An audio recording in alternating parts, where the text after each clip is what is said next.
네. 오늘따라 자리 곳곳에 또 많은 분들이 보이지 않는데,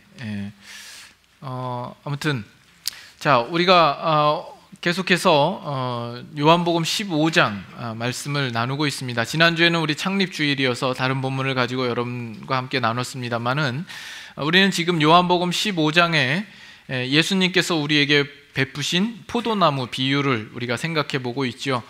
그래서 우리가 지난 시간에 이 말씀을 가지고 나눌 때에는 이 포도나무 비유가 예수님과 우리와의 그 긴밀한 관계를 아름답게 표현하기 위하여서 그 감수성 많으신 예수님께서 문학적인 표현으로 이 비유를 주신 것이 아니라, 이 비유 속에는 신구약 전체를 통틀은 언약적인 의미와 또 구원과 복음의 내용이 함축되어 있는 아주 중요한 비유라고 여러분들에게 말씀을 드렸습니다. 바로 이어서 나오는 내용 속에 오늘도 이 짧은 이 구절 속에서 우리는 이 부분을 자세히 살펴볼 예정입니다. 이 부분은 여러분들이 지금까지 이 비유를 들어왔고 또 이 요한복음 15장을 읽으셨을 때에 여러분들이 한 번도 고민해 보지 않았을 내용을 오늘 함께 나눌지도 모르고, 또 혹 여러분들 중에 이 부분에서 어떤 고민되는 부분이 발견되었다 할지라도 그것을 풀 만한 실력이 없어서 그냥 묻어두고 신앙생활을 해왔던 분들이 있을지도 모르겠습니다. 그 부분을 우리가 함께 나누려고 생각을 합니다. 근데 일부 예배의 말씀을 나눠보니까 대부분은 다 전자에 속하신 것 같아요. 한 번도 이 부분을 고민해보지 않으셨던 분들이 있었던 것 같습니다. 아무튼 우리는 오늘 이 짧은 내용 속에서 가지고 있는 어떤 모순적인 내용들을 풀어내야 할 숙제를 가지고 있습니다. 그래서 우리가 좀 더 집중력 있게 또 집요하게 하나님의 말씀을 가지고 나눔으로써 우리가 이 말씀에 대한 깊이를 더해가고 우리의 신앙에도 더욱 성숙이 있기를 원합니다. 어느 한 외국 사람이 프랑스를 여행하는 중에 한 성당회를 들어갔는데 결혼식이 한창 진행 중이더랍니다. 그래서 이 사람이 옆에 있는 사람에게 물어봤대요. 신랑이 누구랍니까? 그랬더니 쭈누세바라고 그러는 거예요. 그런가 보다. 그러고선 이제 다음 날 또 우연히 그 똑같은 성당에 들렀더니 장례식이 또 한창 진행 중이더랍니다. 그래서 죽은 사람이 누굽니까? 쭈누세바.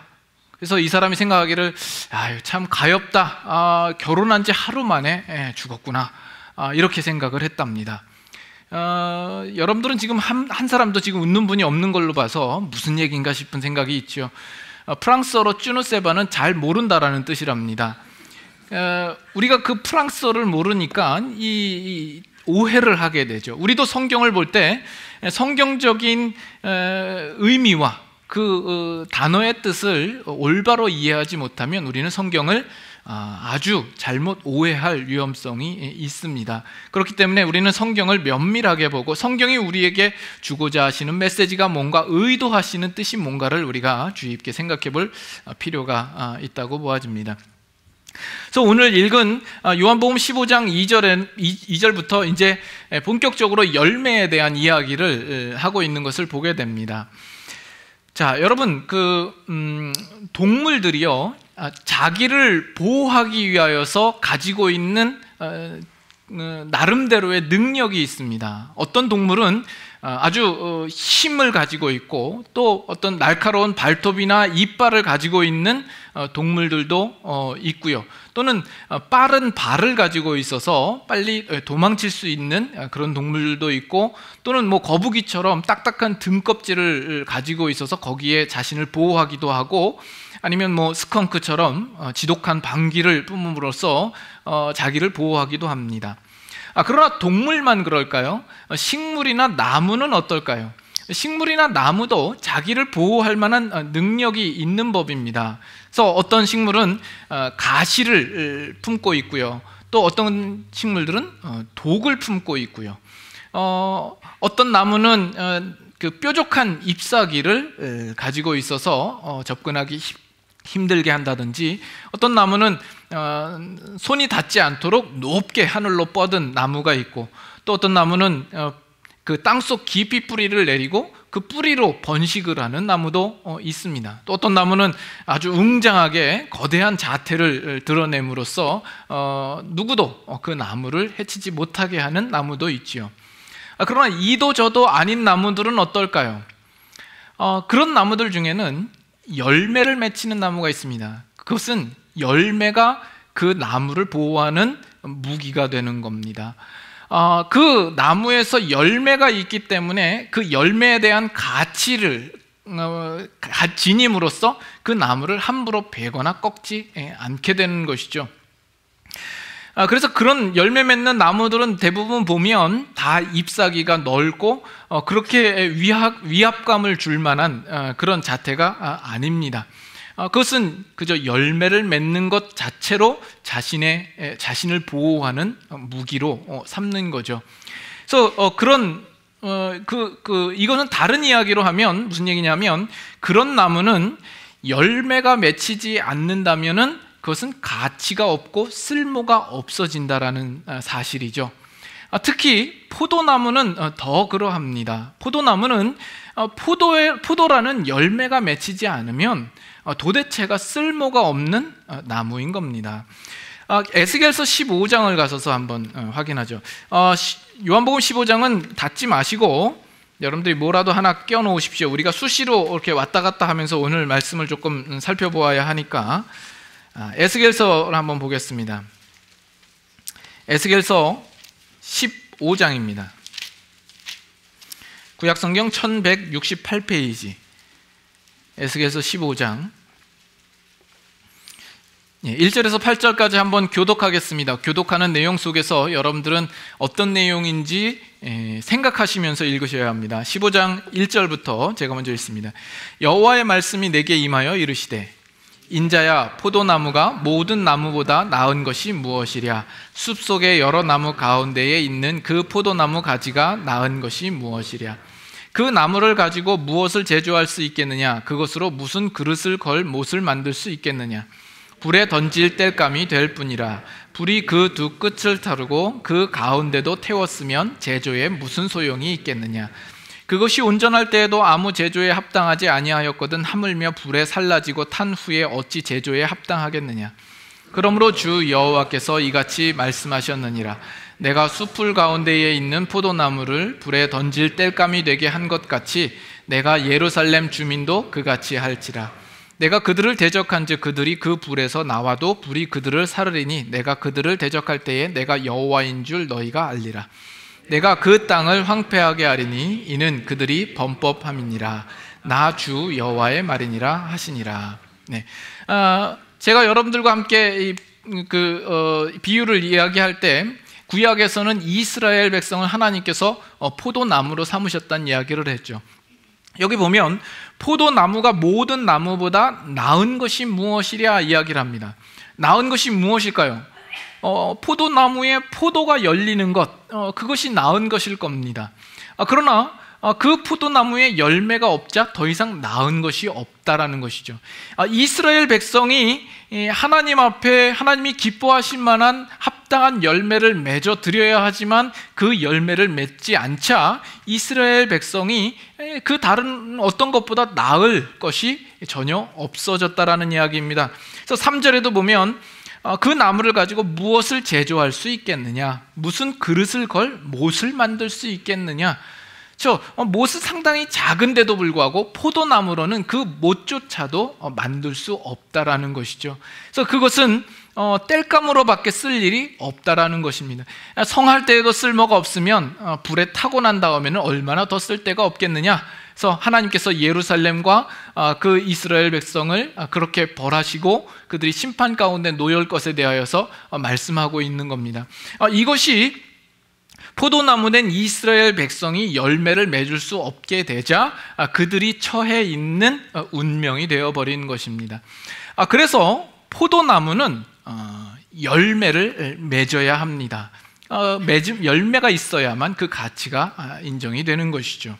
그래서 오늘 다시 한번 요한복음 15장으로 가시면 그 열매에 대한 언급으로 시작을 합니다. 2절에 보면 무릇 내게 붙어 있어 열매를 맺지 아니하는 가지는 아버지께서 그것을 제거해 버리실 것을 말씀하고 있습니다. 이스라엘 경우와는 조금 다른데 이건 좀 이따 생각해 보기로 하고, 여러분 이 말씀을 읽을 때 어떤 생각이 드십니까?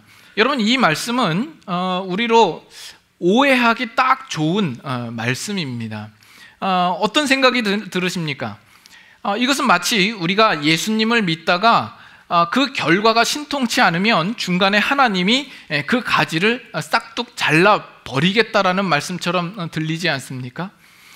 그렇다면 우리의 얻은 구원이 우리의 하기 나름에 따라서 그 구원이 때로는 취소될 수도 있고 번복될 수도 있고 빼앗길 수 있다라는 그런 아주 엄청난 결과를 우리가 예상하게 되는 것이죠. 우리는 이 문제부터 풀지 않으면 안 됩니다. 지금 요한복음 15장 2장에 농부 대신 그 아버지의 역할이 두 가지가 나옵니다. 그 두 가지를 먼저 생각해 볼 텐데요. 2절 하반절부터 먼저 생각을 하죠. 2절 하반절 보시면 이렇게 나옵니다. 무릇 열매를 맺는 가지는 더 열매를 맺게 하려 하여 그것을 깨끗하게 하시느니라. 그 농부 대신 아버지께서 그것을 깨끗하게 하신다라는 거예요. 영어로 표현을 하면 프른입니다. 프른 또는 트림, 그래서 가지치기를 한다라는 의미입니다. 그렇게 하는 이유는 뭡니까? 여기 나와 있는 대로 그 열매를 더 얻게 하려고 그 일을 하는 것이죠. 그 가지들 중에서 열매를 맺지 않을 만한 가지들은 가지치기를 해서 이렇게 잘라버리는 것이죠. 곁가지들 또는 필요 없는 순들을 제거하는 일들입니다.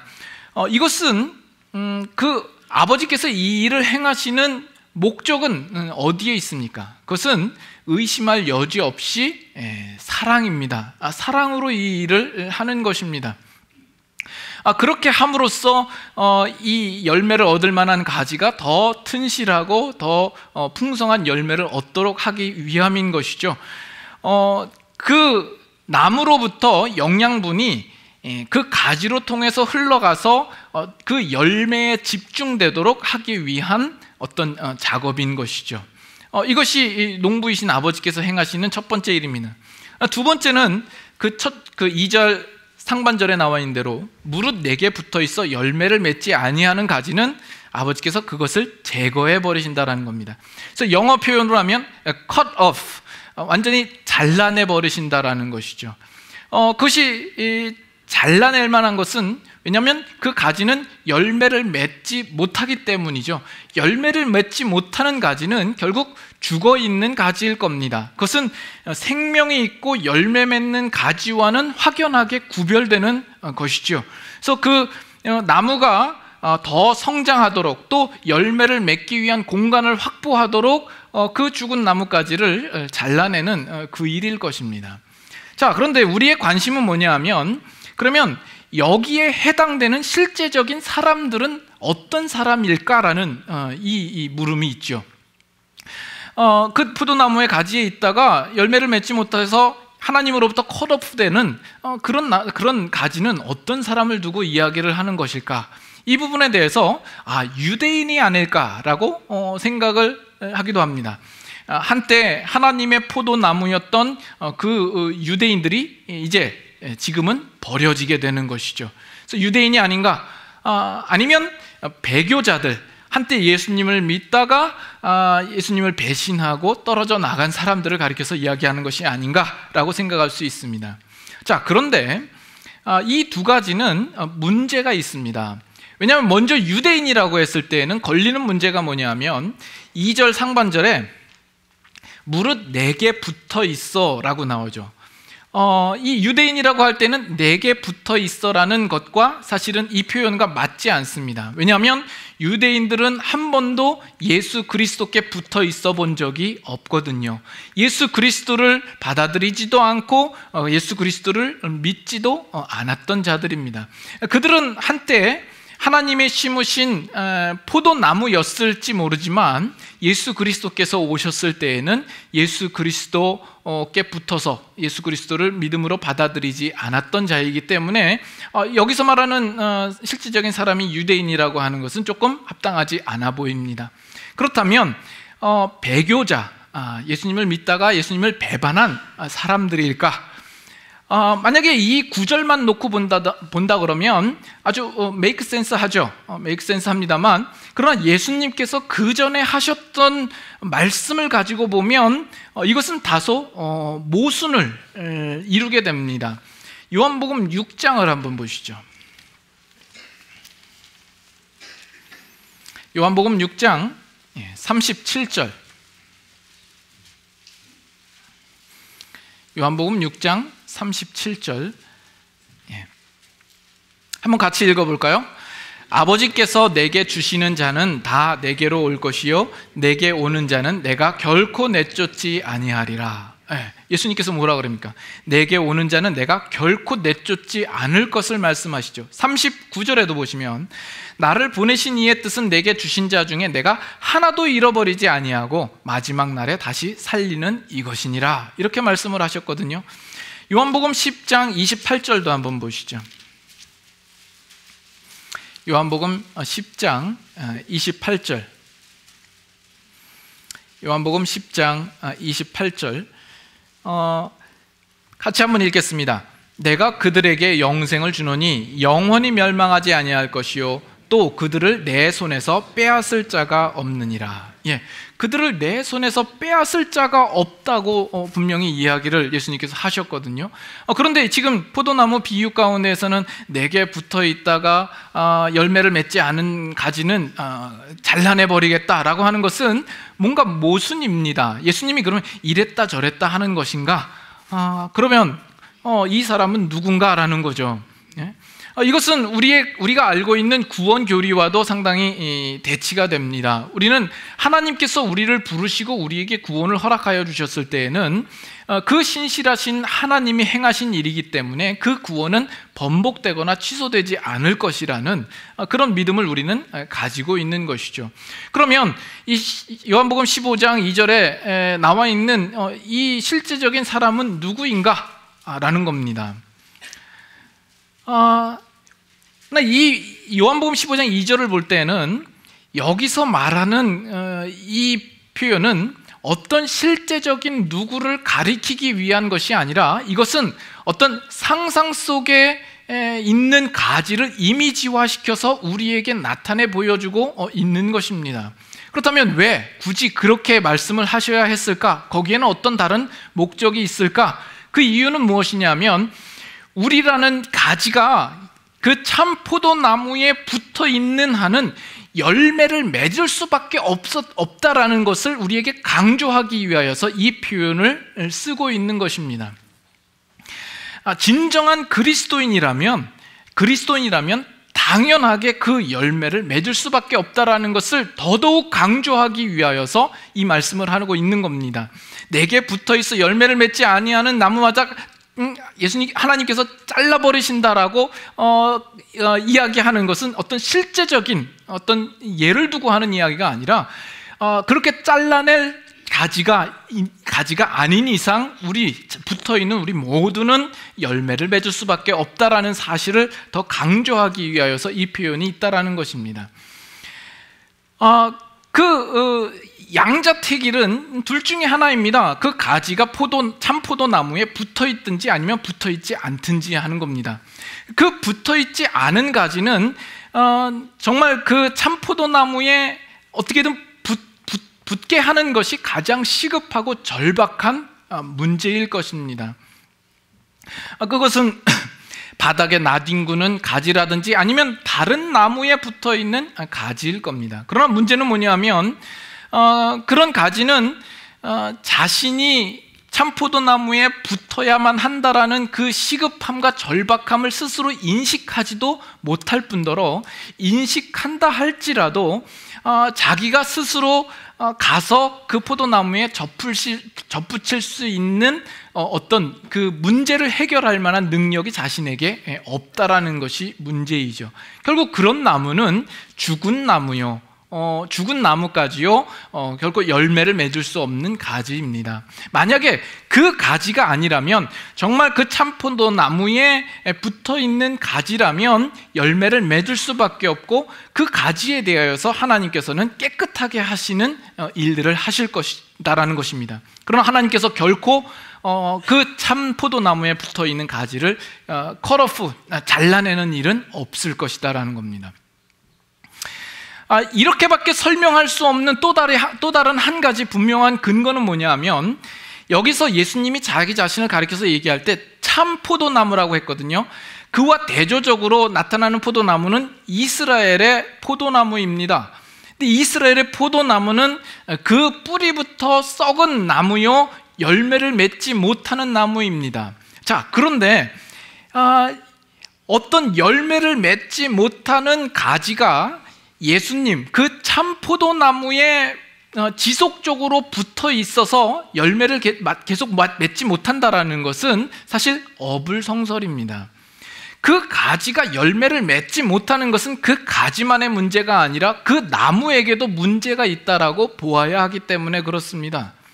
그래서 가지는 그 나무로부터 생명을 공급받는 것이요, 나무는 그 가지를 통하여서 열매를 생산해내는 그 관계를 아주 긴밀하게 유기적으로 가지고 있는 겁니다.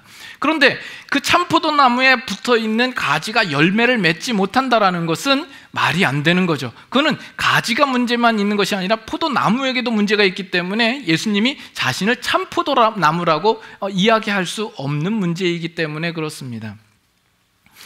그래서 지금 이 요한복음 15장 2절에서 우리에게 말하고 싶어하는 가장 큰 초점이요, 강조라고 하는 것은 바로 우리가 열매 맺을 수 없는 죽은 나무가지가 아닌 이상, 우리가 그 참포도 나무에 붙어 있는 가지라면 우리는 다 열매를 맺어야 할 것이고 맺을 수밖에 없다라는 그 사실을 우리에게 강조하여 말씀하고 있는 내용입니다.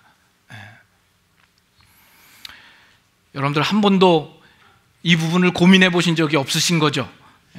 지금 무슨 내용을 하는지 이해도 안 되시는 거 아니에요? 딴 생각하시는 것 아닙니까? 자,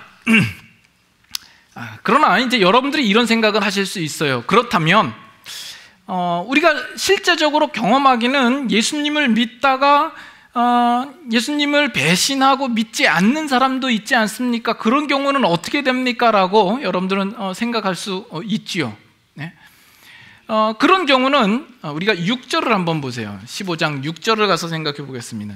6절을 보면 6절, 우리가 안 읽은 본문이니까 한번 같이 읽어보도록 하죠. 시작. 사람이 내 안에 거하지 아니하면 가지처럼 밖에 버려져 마르나니 사람들이 그것을 모아다가 불에 던져 사르느니라. 여러분, 이 부분부터는 여러분 자신을 아주 좀 진지하게 돌아보아야 할 필요성이 있습니다. 실제적으로 이것이 여러분의 문제일 수도 있기 때문에 잘 들으셔야 됩니다. 사람이 예수님 안에 거하지 않아서 결국 밖에 버려져 말라버리고 불에 던져질 그런 사람이 있다라는 것이죠. 거기에 대하여서 실제적인 가장 대표적인 사람이 누구냐 한다면 가룟 유다라 할 것입니다. 이 가룟 유다는 어떤 면에서 예수님의 제자로 예수님과 가장 가까이에 있었던 사람입니다. 그러나 그 가룟 유다는 예수님 안에 거하지 못하여서 결국 밖에 버려져 마르게 되고 불에 던져질 수밖에 없는 운명이 되어지는 것이죠. 그 밖에도 이 요한복음에 보면 예수님을 따랐던 인물들, 예수님과 컨택이 있었던 많은 사람들이 있었습니다. 그 대표적인 예로 예수님께서 오병이어 기적을 행하셨을 때에 그 기적을 본 많은 사람들이 다음날 배 타고 강을 건너서까지 예수님을 찾아왔더라는 것이죠. 그러나 그들은 진정으로 예수 그리스도를 믿고 그 안에 거하지 못했던 사람들입니다. 또 갈릴리인들을 보면 예수님께서 예루살렘에 행하신 그 기적과 권능을 보고 예수님을 믿었다라는 표현을 쓰고 있어요. 또 유대인도 예수님을 믿었다라는 표현을 쓰고 있지만 그들은 결국 예수님 안에 거하지 못하는 사람으로 드러나는 일들이 요한복음에 나타나고 있습니다. 바라기는 여러분들이 이 부류에 속하지 않기를 바라는 겁니다. 근데 제가 두려운 마음은 뭐냐 하면 우리들 중에도 자칭 신자라고 하고 내가 예수님을 믿는다라고 하고 또 이렇게 주일날이 되면 교회에 나와서 예배에 참석하고 있기는 하지만 예수 그리스도와의 어떤 그 연합 속에서 뗄래야 뗄 수 없는 그 관계 속으로 들어가지 못하고 언제나 신앙생활이 예수님과 피상적인 만남으로만 이어가는 그런 삶이 있을까 봐 두려운 것입니다. 여러분, 이 포도나무 비유 가운데에서는 그 접붙임에 대한 어떤 표현이나 뉘앙스가 없습니다. 그렇죠? 접붙인다라는 어떤 그런 의미는 없어요. 그러나 우리가 그것을 생각할 수 있는 이유는 뭐냐 하면 우리 중에 어느 누구도 그 참 포도나무의 가지로서 선천적으로 그렇게 태어난 사람들은 우리 가운데 없다라는 것이죠. 우리는 다 죄의 뿌리를 둔 그 나무에서 비롯된 사람입니다. 그러나 우리가 이제 그 참포도나무의 가지로 있었다라는 것은 그 과정 속에 접붙임의 과정이 있었지 않았을까라는 그 과정을 우리가 상정할 수 있다라는 것이죠. 그것은 성경 속에 우리를 하나님이 양자 삼으셨다라는 그 표현을 봐서라도 일맥상통한다라고 생각이 되어집니다. 그러면 접붙인다라는 것은 어떻게 하는 거예요? 그 가지에 그 잘라진 단면이 그 참포도나무에 고정되어서 움직이지 않도록 함으로써 그 나무의 진액을 받는 그 가지로서 변화되는 어떤 그 과정이 있어야만 합니다. 그래서 제가 어릴 때 직접 눈으로 봤는지 아니면 뭐 책 속에서 봤는지 접붙이는 과정이 이렇습니다. 그 접붙이고자 하는 그 나무의 가지를 V자 모양으로 자르죠. 그리고 그 가지도 뾰족하게 잘라서 거기에 끼운 다음에 뭐 끈이나 노끈으로 아주 단단하게 동여매어서 흔들리지 않게 고정을 해두고 얼마간의 시간이 지나면 이제 거기에 접붙임을 당하게 되는 것이죠. 우리가 예수 그리스도 안에 거한다라고 했을 때는 어떤 그런 모습이어야 할 것입니다. 그런데 지금 여기에 나와 있는 대로 내 안에 거하지 않아서 밖에 버리워져 말라버릴 그 가지라고 하는 것은 마치 그런 접붙임의 과정이 아니라 그냥 대충 그 가지를 가져다가 그 허리를 묶어서 그 나무에다가 동여맨 그런 모습을 연상케 한다라는 것이죠. 그렇다면 거기에서는 열매를 맺을 리 만무하죠. 그렇지 않습니까? 그 나무에 가까이에 있었어요. 컨택함도 있었어요. 그러나 내 안에 그 나무 안에 거해 본 적이 없는 것이죠. 거기에는 열매가 있을 수가 없는 것입니다. 여기 가룟 유다나 이 요한복음에 나와 있는 많은 사람들의 모습이 그러할 거다라는 생각이 듭니다. 이것은 오늘 우리 많은 신자들에게도 우리가 생각해 보아야 할 심각한 문제가 아닌가 생각을 합니다. 하나님의 말씀에 대하여서 우리는 들어봤습니다. 예수 그리스도에 대하여서도 우리는 알 만큼 지식적으로 알고 있습니다. 그리고 예배 때마다 와서 참석하고 있습니다. 그러나 실질적으로 예수 그리스도와의 그 긴밀한 연합 속에 들어가서 예수 안에 거해 본 적이 없는 것이죠. 여러분들은 이 부분을 가장 먼저 점검해 보아야 할 문제라고 생각합니다. 나는 과연 예수 그리스도 안에 거하고 있는 신자인가? 그래서 열매 맺을 만한 가지인가를 먼저 생각해 보아야 합니다.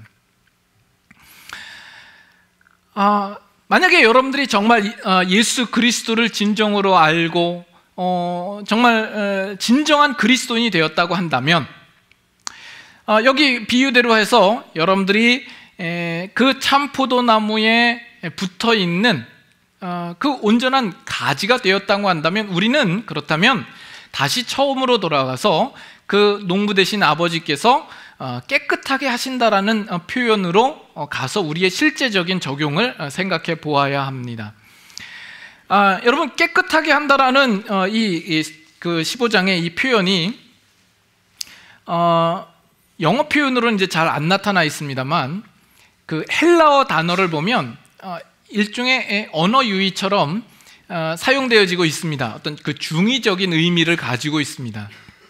그래서 그 단어라고 하는 것은 농업적인 용어로 사용될 뿐만이 아니라 우리 신앙적인 용어로까지도 동일하게 사용되어지는 단어인 겁니다. 그래서 농업적 용어로 쓰여지면 뭐 잘라낸다, 가지치기를 한다 이런 의미가 되고요. 신앙적인 표현으로 하면 깨끗하게 한다, 속죄하게 한다, 정결하게 한다, 순결하게 한다라는 그런 의미가 됩니다. 그래서 우리는 하나님께서 우리를 향하여서 하시는 그 일들이 어떤 것인가를 생각해 보아야 해요.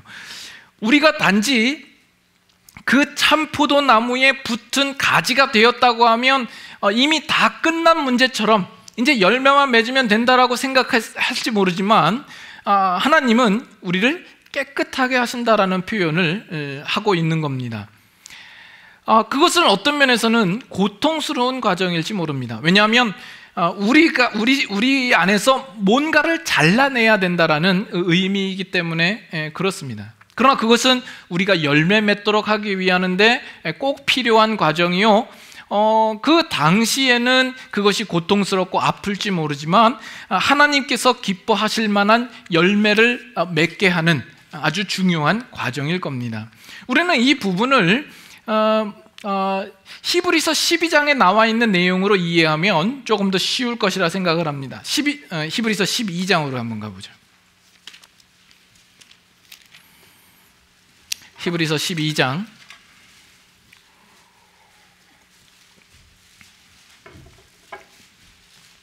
4절부터 봅니다.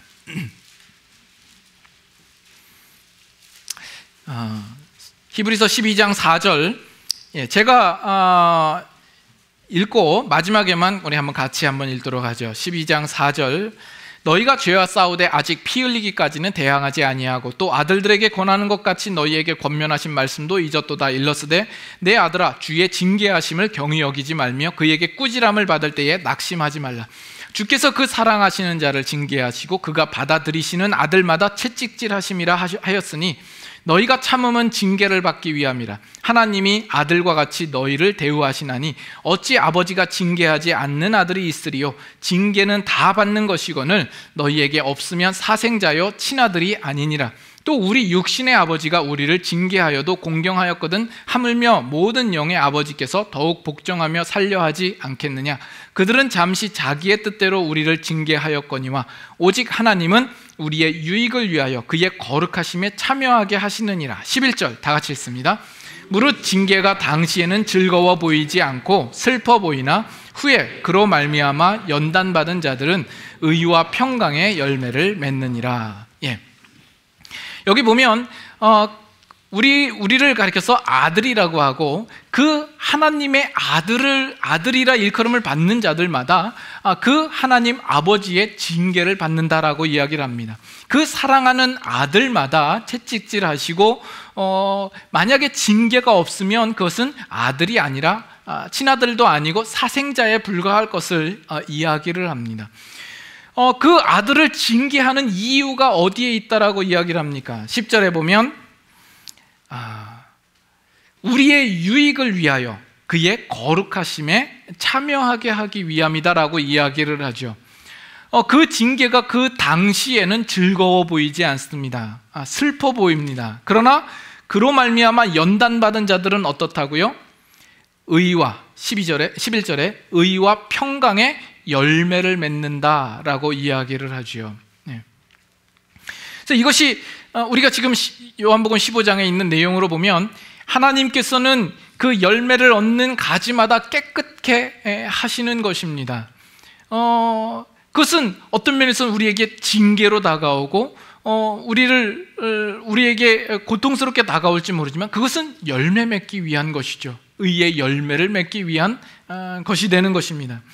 그래서 하나님은 우리의 인생에서 우리를 깨끗하게 하시기 위하여서 지속적으로 일하시고 간섭하시고 있는 것이죠. 우리가 하나님의 원하시는 열매를 맺기 위하여서 필요 없는 가지들을 제하는 겁니다. 우리의 신앙생활 속에서 내가 가지고 있는 불순물들, 또는 세상을 향하여서 뻗은 가지, 나의 즐거움과 편안함을 위하여서 살아가는 나의 인생의 가지, 나의 교만함과 나의 거짓됨과 자존심에 대하여서 끊임없이 하나님께서 가지치기를 하심으로 우리가 한 방향으로 행하여 오로지 하나님이 원하시는 열매 맺도록 하는 그 일에 힘쓰도록 간섭하시고 있는 것입니다. 다시 요한복음 15장으로 가보시면, 그래서 3절에는 이렇게 나옵니다. 3절에 너희는 내가 일러준 말로 이미 깨끗하여졌으니, 이미 예수님께서 일러주신 말로 깨끗하여졌다라고 이야기를 합니다. 이 말은 무슨 의미입니까?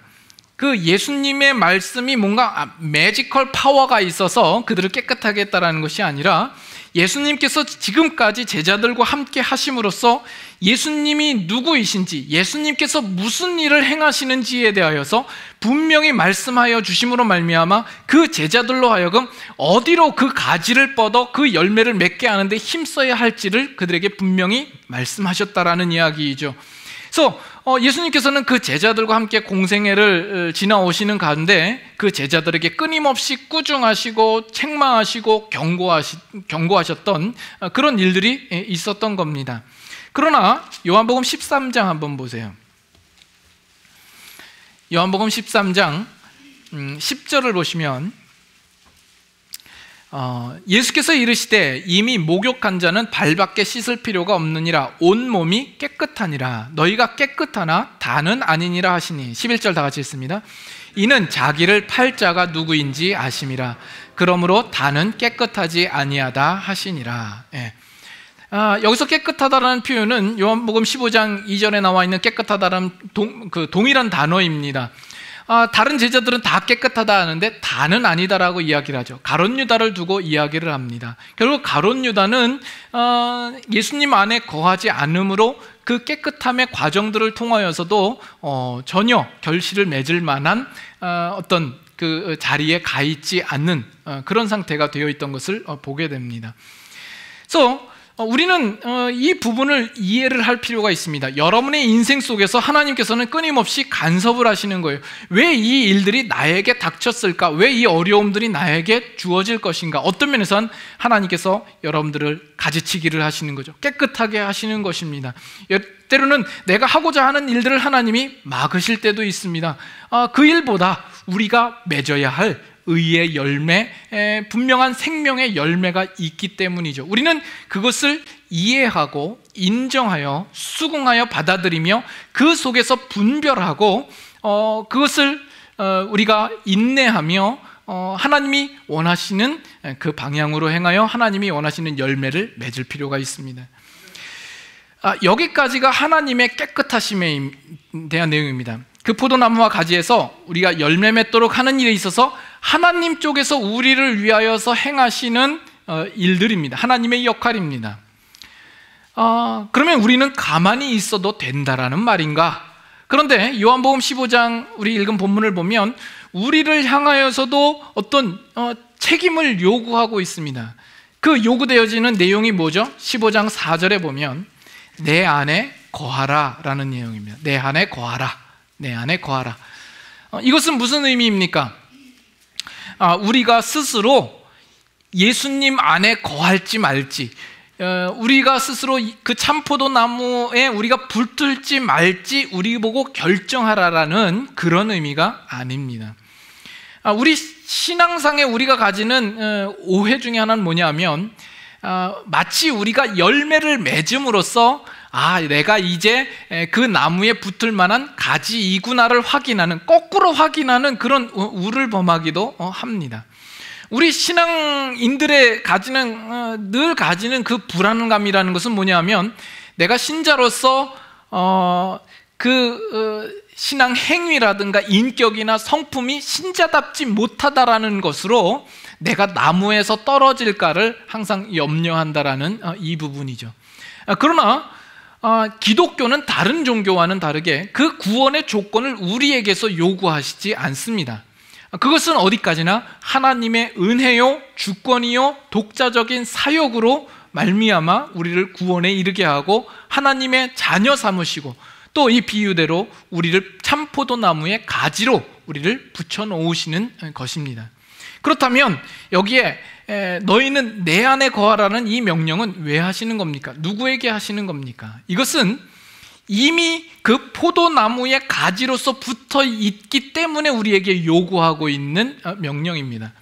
바닥에 나뒹굴고 있는 다른 가지에게 내 안에 거하라 라는 의미는 그것은 무의미합니다. 왜냐하면 스스로 그 안에 거할 수 없기 때문에 그렇습니다. 이미 붙어있는 나뭇가지인 우리에게 이 요구를 하고 있다는 겁니다. 그러면 그 의미는 무엇이냐라는 거예요. 우리가 이 부분도 다른 본문을 통하여서 우리가 이해를 하는 것이 빠르리라 생각합니다. 갈라디아서 5장으로 한번 가보시죠. 갈라디아서 5장.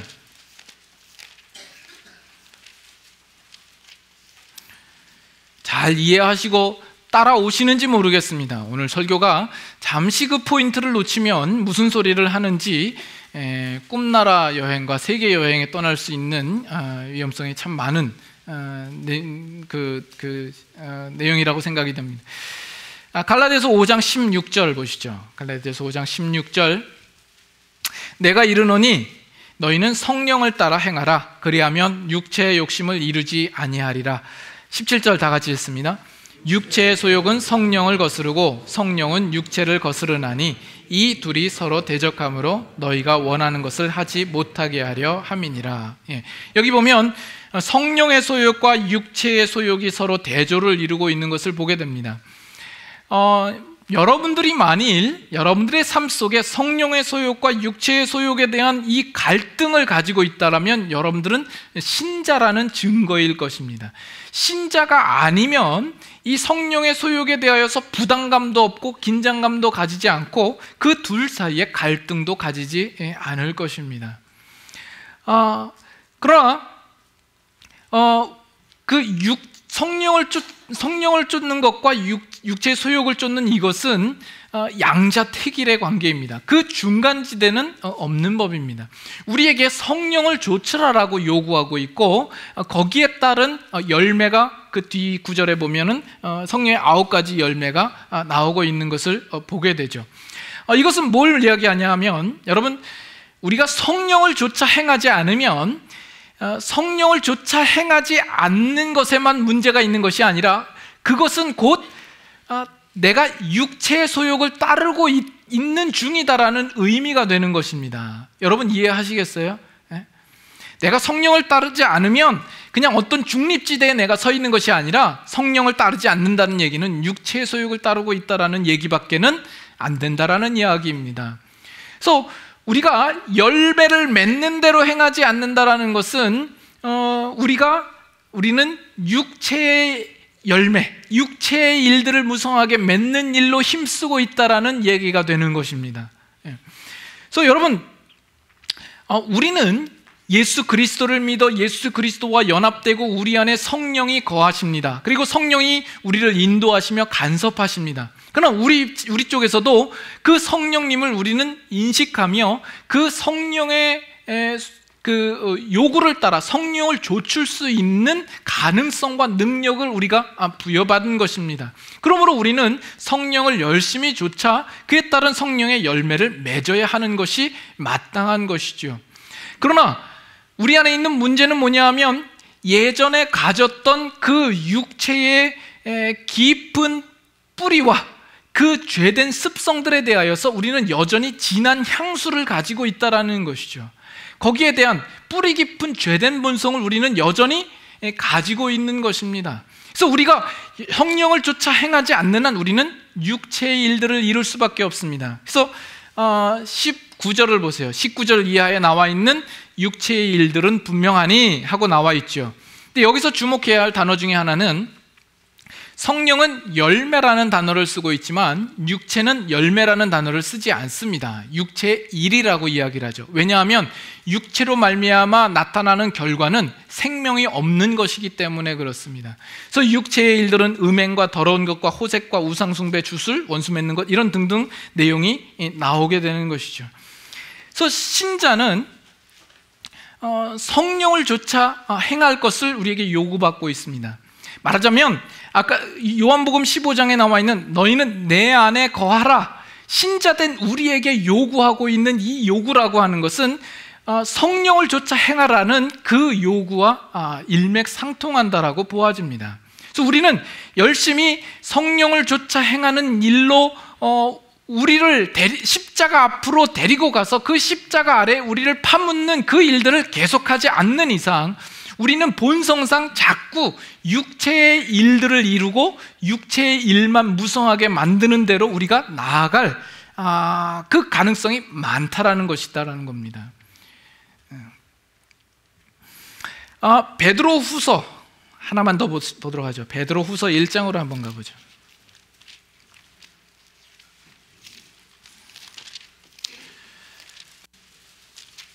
베드로 후서 1장 3절부터 9절까지인데 제가 한번 또 읽겠습니다. 3절부터 어떤 내용이 있는지 한번 잘 들어보시죠.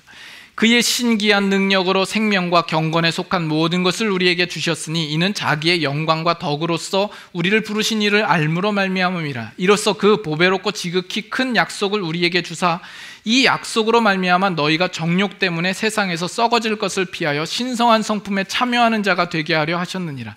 그러므로 너희가 더욱 힘써 너희 믿음의 덕을 덕의 지식을, 지식의 절제를, 절제의 인내를, 인내의 경건을, 경건의 형제 우애를, 형제 우애의 사랑을 더하라. 이런 것이 너희에게 있어. 다 같이 한번 읽겠습니다. 8절 다 같이 읽습니다. 이런 것이 너희에게 있어 흡족한즉 너희로 우리 주 예수 그리스도를 알기에 게으르지 않고 열매 없는 자가 되지 않게 하려니와. 이런 것이 없는 자는 맹인이라 멀리 보지 못하고 그의 옛죄가 깨끗하게 된 것을 잊었느니라. 3절로 돌아가서 보시면 그의 신기한 능력으로 생명과 경건에 속한 모든 것을 우리에게 주셨습니다. 포도나무 비유로 치자면 우리는 참 포도나무의 가지가 되어서 그 포도나무로부터 모든 생명을 공급받는 자가 된 것이죠. 하나님께서 그 신기한 능력으로 우리에게 모든 것을 주셨습니다. 그것은 왜 주셨다고요? 4절 맨 마지막에 보시면 너희가 정욕 때문에 세상에서 썩어질 것을 피하여서 신성한 성품에 참여하는 자가 되게 하려 하셨습니다. 우리로 하나님의 성품에 참여하는 자로 만들기 위함이다라는 겁니다. 그 성품의 내용은 뭡니까? 그 다음에 나오는 믿음과 덕과 지식과 절제와 인내와 경건과 우애와 사랑, 이런 것들입니다. 8절에는 이런 것이 너희에게 흡족한즉 너희로 우리 주 예수 그리스도를 알기에 게으르지 않고 열매 없는 자가 되지 않게 하려 함이다라는 겁니다. 우리는 예수 그리스도를 알기에 게으르지 않아야 합니다. 부지런하여서 이와 같은 열매가 풍성히 나타나도록 해야 할 그 요구를 예수님께로부터 받고 있고 또 그 책임이 우리에게 있는 것입니다. 여러분들에게 마지막으로 물어볼 것은 이제 2015년도가 이제 12월입니다. 여러분 지난 한 해를 돌아볼 때 여러분들은 예수 그리스도를 알기에 얼마나 부지런하셨으며 거기에 따른 열매가 어떻게 나타나셨느냐라는 것입니다. 어떻게 나타나셨습니까? 여러분 여기 나와는 성령의 열매도 그렇고요, 여기 신의 성품에 해당되는 그 열매도 그렇고요, 그 열매의 특징적인 건 뭐냐 하면 그것은 사람과 사람과의 관계 속에서 나타나는 부분들입니다. 육체의 일들, 음행과 정욕과 탐심, 이런 것들은 다 자기 자신을 위한 것이죠. 자기만 위하자라는 것입니다. 그러나 그 열매라는 것은 사실 상대방과의 관계 속에서 드러나고 거기서 실천되어져야 할 내용들입니다. 그래서 여러분들이 신앙생활을 할 때 주일날이 되면 교회에 와서 예배 드리고 헌금하고 가는 것으로 내 신앙이 괜찮다라고 생각하는 것은 아주 큰 착각이고 어리석은 것이 되는 것입니다. 여러분들은 이 부분에 있어서 정말 그리스도를 알므로 말미암아 그리스도를 닮고 그 안에서 그 의의 열매, 성령의 열매가 나도록 힘써야 합니다. 얼마나 여러분의 삶에 그 열매가 나타나고 있습니까? 이 부분에 대해서도 우리는 우리 자신을 보지 않고 자꾸 옆 사람을 봅니다. 저 사람은 저렇던데 자꾸 비교를 하려고 해요. 예전에 저희 집사람과 이렇게 좀 나가서 이렇게 테니스를 쳤습니다. 테니스를 집사람은 잘 못 쳐요. 답답하죠. 가뜩이나 몸치인데 못 치니까 이제 제가 이렇게 해라 저렇게 해라 이렇게 잔소리를 이렇게 좀 하죠. 그랬더니 집사람이 나를 잠깐 보자고 불러요. 그래서 왜? 그러는데 그랬더니 너나 잘해 그러더라고요. 저는 거기서 아주 큰 중요한 깨달음을 얻었습니다. 나만 잘하기로 했습니다. 여러분의 신앙도 마찬가지입니다. 남이 어떻든지 간에 너나 잘하세요. 너나 잘하세요라는 겁니다. 이 열매를 맺는 이 일에 대하여서 우리가 다시 한번 여러분 자신을 돌아봐야 됩니다. 그 포도나무 비유 가운데서 예수님이 우리에게 요구하시는 내용, 내 안에 거하라. 너희가 내 안에 거하지 않으면 열매를 맺을 수 없다라는 것이죠. 우리는 부지런히 성령을 좇아 행하며 우리를 십자가 앞에 끌고 가서 그 앞에 우리를 무릎 꿇게 하고 파묻혀서 우리가 의의 열매를 맺는 대로, 하나님의 귀하신 성품을 닮아가는 대로 우리의 열매가 풍성히 나타나도록 살아가는 그런 신앙 인생이 될 수 있도록 우리가 힘써야 될 줄로 압니다. 우리가 함께 같이 찬양 한 곡 하고 마치도록 하겠습니다.